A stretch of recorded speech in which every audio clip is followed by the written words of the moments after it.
É um pouquinho aqui da vida de Santo Agostinho. Agostinho recebeu esse nome pela excelência de sua dignidade, ou por causa de seu amor ardoroso, ou ainda pelo significado etimológico do nome. Primeiro, pela excelência de sua dignidade, pois assim como Augusto superava todos os reis, Agostinho superava todos os doutores, conforme disse Remígio. Em Daniel 12, compara os doutores às estrelas, aqueles que ensinam aos outros a justiça como estrelas, enquanto na epístola cantada em sua missa, Agostinho é comparado ao sol, pois assim como o sol brilha, ele brilha no templo de Deus. Segundo, pelo seu amor ardoroso, pois assim como o mês de Augusto é de ardente calor, Agostinho foi acalorado no fogo do amor divino. Daí porque diz no livro de suas confissões: atravessou meu coração com as flechas de sua caridade. Diz ainda no mesmo lugar: algumas vezes você introduz em mim um afeto tão inusitado, de uma doçura que desconheço, que não sei o que seria se a vida eterna não existisse. Terceiro, pela etimologia de seu nome, pois Agostinho vem de áugeo, aumentar, ou astim, cidade, e ana, no alto. Por isso Agostinho é aquele que aumenta a cidade do alto, e por isso se canta em seu ofício, aquele que expandiu a cidade. Eis como ele mesmo fala dessa cidade no livro 11 de A Cidade de Deus. A beleza e a beatitude que existem na cidade de Deus têm sua origem nele. Se perguntarem quem a construiu, a resposta é Deus. Se perguntarem sobre sua sabedoria, a resposta é que Deus a ilumina. Se perguntarem sobre sua felicidade, a resposta é que Deus a proporciona. Ele que é mantenedor, melhor dizendo, de sua ordem, luz de sua contemplação, alegria de sua felicidade.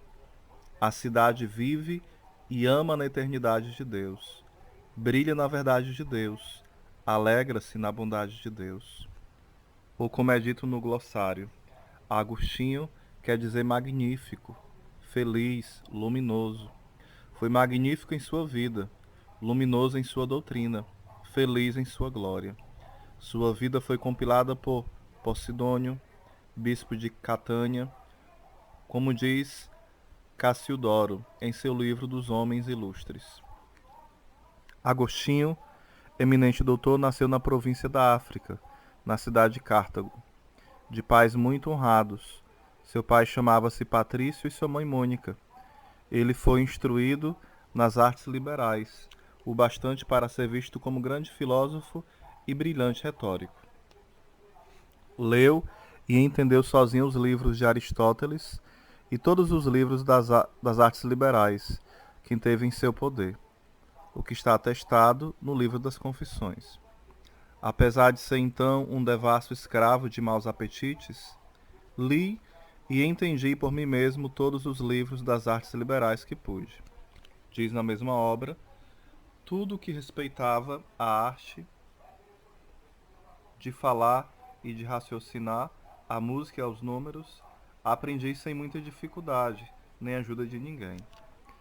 Você sabe, Senhor meu Deus, que esta vivacidade de compreensão e sutileza de entendimento são dons seus, mas eu não os dedicava a você. Como o conhecimento sem caridade incha sem edificar, ele caiu no erro dos maniqueus, que afirmam que o corpo de Cristo é irreal e negam a ressurreição da carne. Erro no qual permaneceu por 9 anos, enquanto adolescente. Foi assim levada a frivolidades, como afirmar que a figueira chorava quando se arrancavam suas folhas ou fruto. Com 19 anos de idade, leu o livro de um filósofo, na qual se dizia para desprezar as vaidades do mundo e se ligar à filosofia.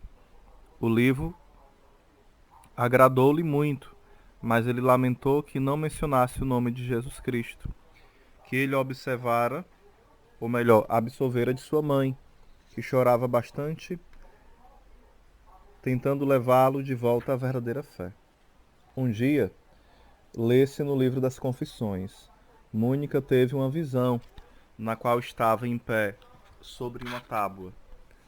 Triste, quando apareceu um jovem e perguntou a causa da sua tristeza, e de tanta tristeza. Ela disse: Lamento a perdição do meu filho. Ele respondeu: Esteja segura que ele está onde você está. E no mesmo momento, ela viu o filho ao seu lado. Quando contou isso a Agostinho, ele comentou: Você se engana, mãe. Você se engana. Ele não disse isso, e sim que você estaria onde eu estou. Ela, por sua vez, insistiu: Não, filho. Ele não me disse você está onde ele está, e sim, ele está onde você está. Esta mãe zelosa, quase importunando, pediu a um bispo, atesta Agostinho nas Confissões, que se dignasse a interceder por seu filho. Vencido pela insistência, ele respondeu, com voz profética: Vá tranquila, pois é impossível que pereça um filho tão chorado. Ou melhor, um filho de tantas lágrimas. Depois de ter ensinado retórica durante vários anos em Cartago, Agostinho foi para Roma, escondido de sua mãe, e aí reuniu muitos discípulos. No entanto, sua mãe desconfiara e tinha ido ao porto para deter ou para ir com ele. Ele a enganou e partiu secretamente naquela mesma noite. Pela manhã, quando percebeu ela, encheu com seus clamores os ouvidos de Deus. Todo dia pela manhã e à tarde, ela ia à igreja e orava por seu filho.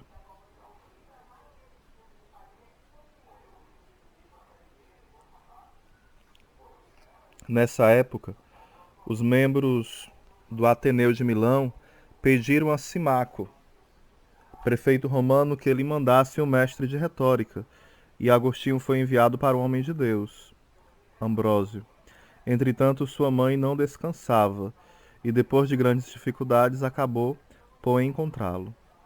Ele não era, então, nem inteiramente maniqueu, nem inteiramente católico. Mas Agostinho ligou-se ao bem-aventurado Ambrósio e passou a ouvir frequentemente suas pregações, procurando ver se ele falava a favor ou contra a heresia dos maniqueus.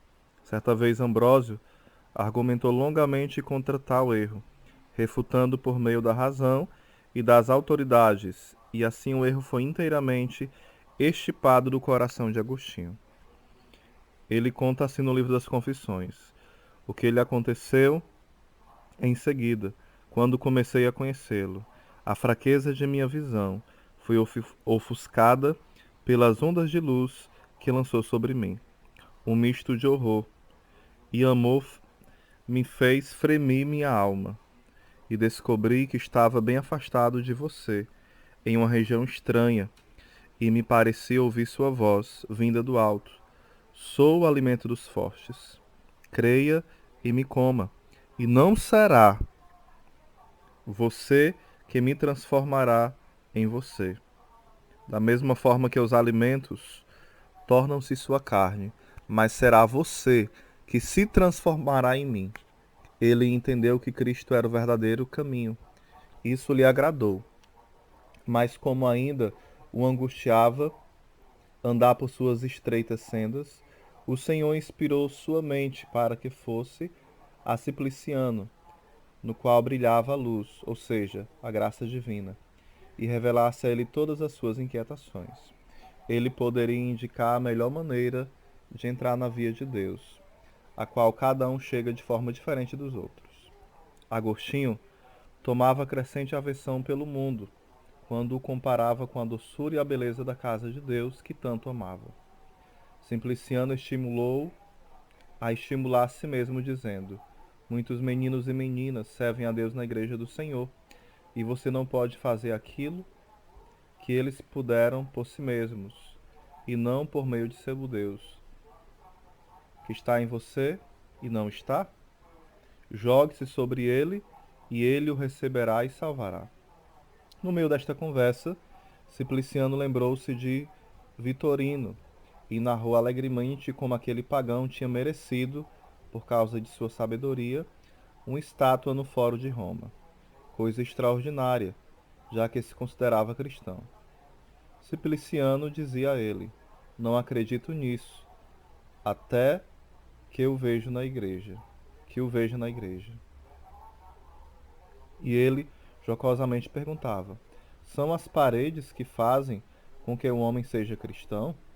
Enfim, Vitorino foi à igreja onde lhe entregaram um livro que continha um símbolo da fé, para ser dito publicamente, como era costume. Subiu no estrado e em voz alta proclamou sua fé. Roma ficou admirada, a igreja alegre, e todos passaram a gritar arrebatados: Vitorino, Vitorino! Para logo a seguir silenciaram, depois novamente aclamaram. Naquela época, Agostinho recebeu um amigo vindo da África, chamado Ponciano, que lhe contou a vida e os milagres do grande Antônio, no caso aqui é Santo Antão, né? Que tinha morrido no Egito, na época do imperador Constantino. Impressionado com o relato, Agostinho, com o rosto que revelava uma mente invadida pela inquietação, virou-se para seu companheiro Alímpio e exclamou com força: você ouviu? O que esperamos? Aparecem alguns ignorantes que nos arrebatam o céu, e nós, com nosso conhecimento, nos precipitamos no inferno. Temos vergonha de segui-los porque tomaram iniciativa em vez de nos envergonharmos de não segui-los? Ele foi então ao jardim deitar sob uma figueira, como recorda em seu livro das Confissões. E lá, vertendo lágrimas amargas, gritava: até quando? Até quando ficarei dizendo amanhã, amanhã, daqui a pouquinho, até quando? Sem ter um prazo, o daqui a pouquinho ficava longe, e ele se lamentava muito desta demora. No mesmo livro Confissões, depois ele escreveu: ai de mim, Senhor, porque embora elevado nas coisas mais elevadas e profundo no mais profundo, você nunca se separa de nós, que temos tanta dificuldade em voltar para vós. Haja em nós, Senhor. Obre, desperte-nos, chame-nos, venha e arrebate-nos. Exale seu perfume, adoce.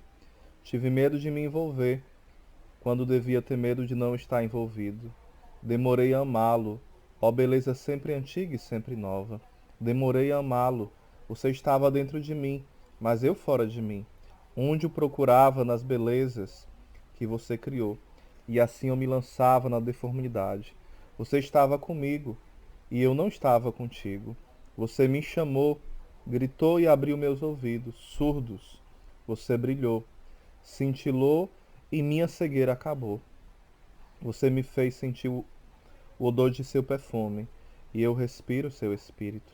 Tive fome e sede de você, e o saboreei. Você me tocou e me deu a sua paz. Chorando amargamente, ouvi uma voz que lhe dizia: toma e lê, toma e lê.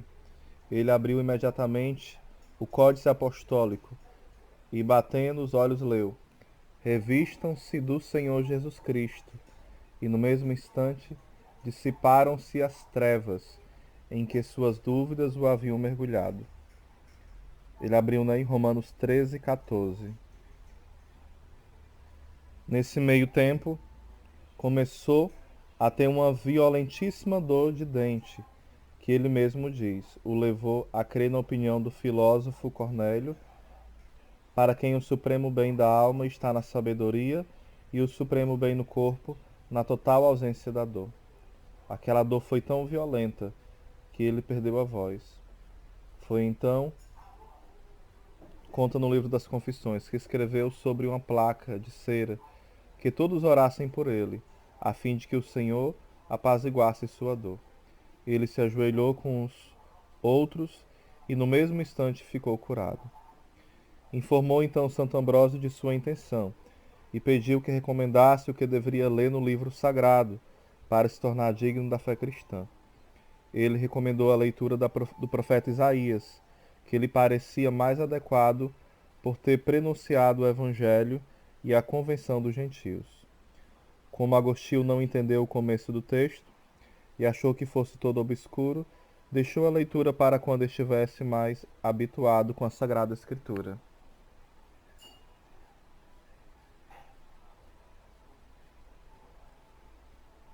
Chegado o tempo pascal, Agostinho, por mérito de sua mãe e da pregação de Ambrósio, com idade de 30 anos recebeu o santo batismo, junto com seu amigo Alímpio e com seu filho Adeodato, criança muito inteligente, que tivera em sua juventude, quando ainda era pagão e filósofo.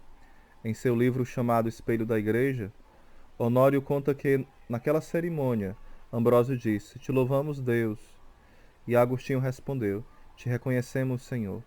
E foi falando assim, alternamente, que os dois compuseram este hino, que em alguns livros antigos tem como título Cântico, composto por Ambrósio e Agostinho.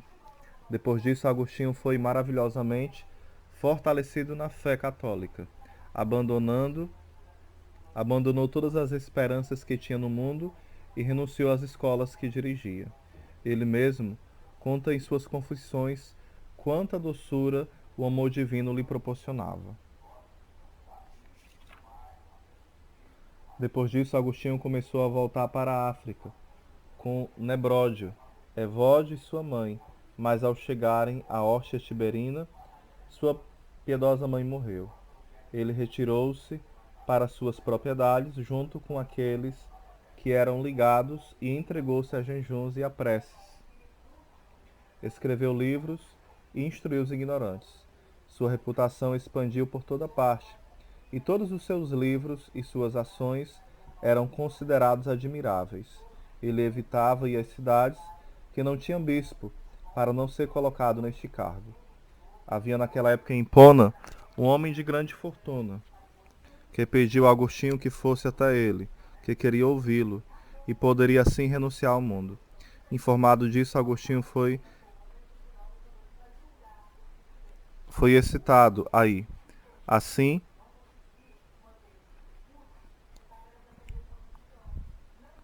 só um instantinho. Valério, bispo de Hipona, conhecendo sua reputação, aproveitou e ordenou o presbítero, apesar de toda sua resistência. Alguns atribuíram suas lágrimas ao orgulho e diziam para consolá-lo que o posto de presbítero, embora inferior à sua dignidade, aproximava-o do episcopado. Logo depois, ele estabeleceu um mosteiro de clérigos, da qual saíram 10 bispos, e nele passou a viver segundo a regra instituída pelos santos apóstolos. Como o bispo Valério era cego e pouco douto nas letras e na língua latina, deu a Agostinho o poder de pregar em sua presença na igreja, o que era contra os usos da igreja oriental. Muitos bispos não concordavam com isso, mas o de Hipona não se inquietou, pois era melhor que outro fizesse o que ele próprio não podia. Naquela mesma época, Agostinho refutou, convenceu e venceu Fortunato, padre maniqueu, e vários outros hereges, principalmente rebatizadores, donatistas e maniqueus.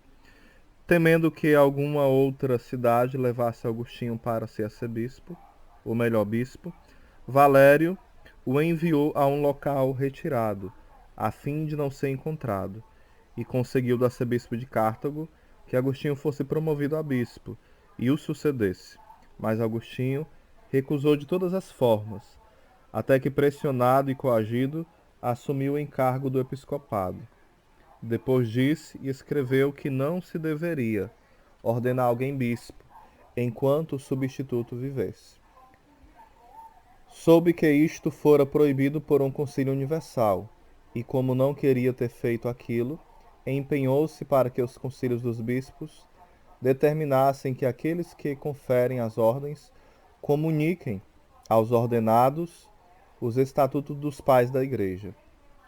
Escreveu de si mesmo: "Em nada senti que o Senhor estava tão irritado contra mim como quando, não sendo digno, fui colocado na direção da igreja." Suas vestes Calçados e ornamentos não eram nem muito luxuosos, nem muito desprezíveis. Eram simples e convenientes. Está escrito que ele disse: Confesso que me envergonho de ter uma veste cara.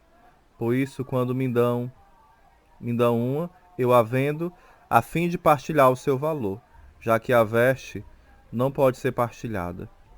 Sua mesa era frugal e parca, sempre com ervas e legumes. Frequentemente sua carne ele repassava para enfermos e hóspedes. Durante as refeições, ele saboreava mais a leitura ou a discussão que a comida.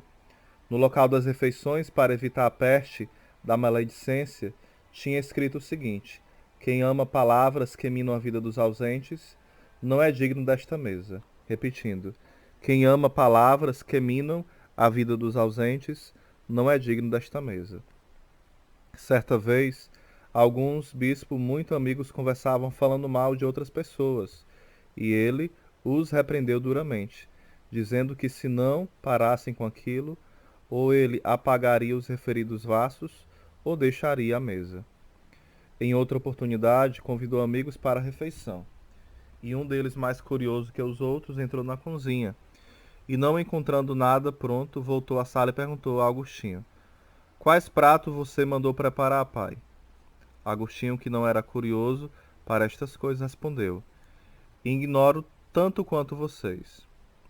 Ele dizia ter aprendido 3 coisas com o bem-aventurado Ambrósio. A primeira: nunca tentar arranjar esposa para ninguém. A segunda: não estimular alguém a ser militar. E a terceira: não ir a um banquete sem ser convidado. A razão da primeira era que os esposos poderiam não combinar e se maldizer.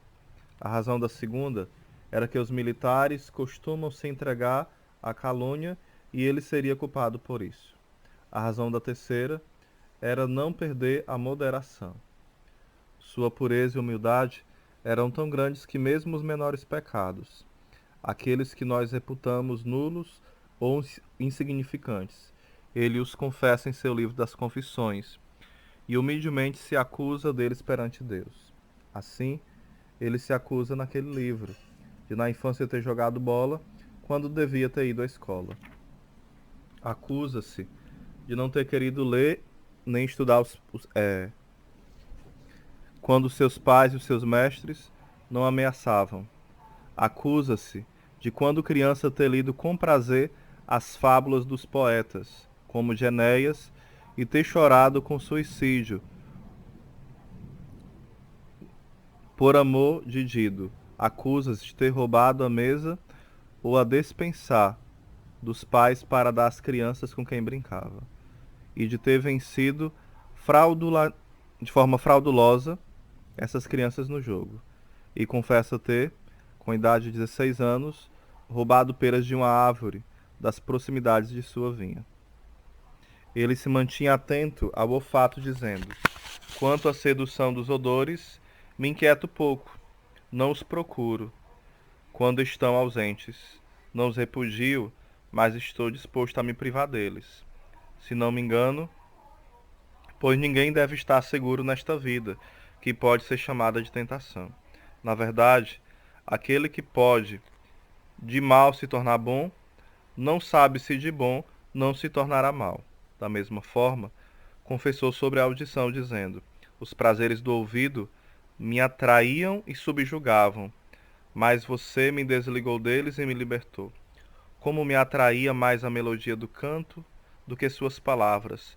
Confesso ter pecado e prefiro agora não ouvir cantos.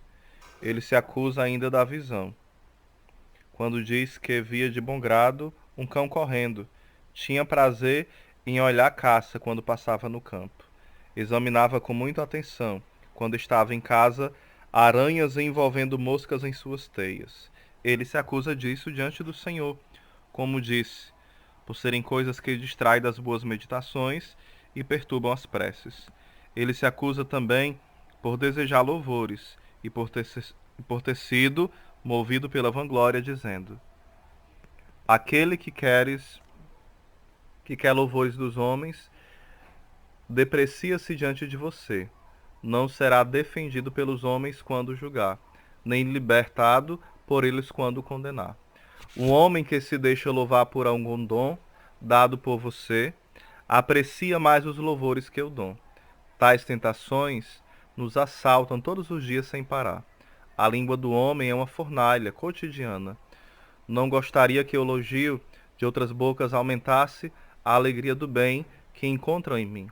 Mas é preciso não apenas confessá-lo, mas diminuí-lo pela censura. Fico triste quando recebo louvores, pois sei que tenho dons menores do que afirmam, e quanto menos importância eles têm, mais eles são estimados.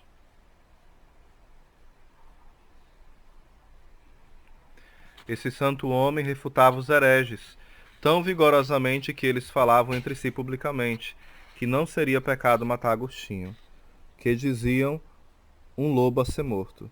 Os assassinos espalhavam que Deus lhe perdoaria todos os pecados. Agostinho sofreu muitas emboscadas quando tinha de seguir pelas estradas, mas pela providência de Deus, eles erravam o caminho, eram desviados e não podiam encontrá-lo. Como era pobre, lembrava-se dos pobres e dava com liberalidade do que tinha, tanto que um dia mandou quebrar e fundir os vasos dominicais para dar esmola aos pobres, cativos e indigentes. Nunca quis comprar casa, terras, propriedades. Recusou muitas heranças, dizendo que deveriam dar de preferência aos pobres e aos filhos ou aos parentes dos defuntos. Quanto aos bens da igreja, não tinha por ele grande amor, nem era muito ligado a eles. Ao contrário, de dia e de noite meditava sobre as escrituras e as coisas divinas. Nunca se dedicava a novas construções que poderiam embaraçar sua alma, que sempre quis manter livre de toda inquietação corporal, a fim de poder estar disponível para suas meditações contínuas e leituras assíduas. Todavia, não queria impedir outros de construir, a menos que considerasse que o faziam sem moderação.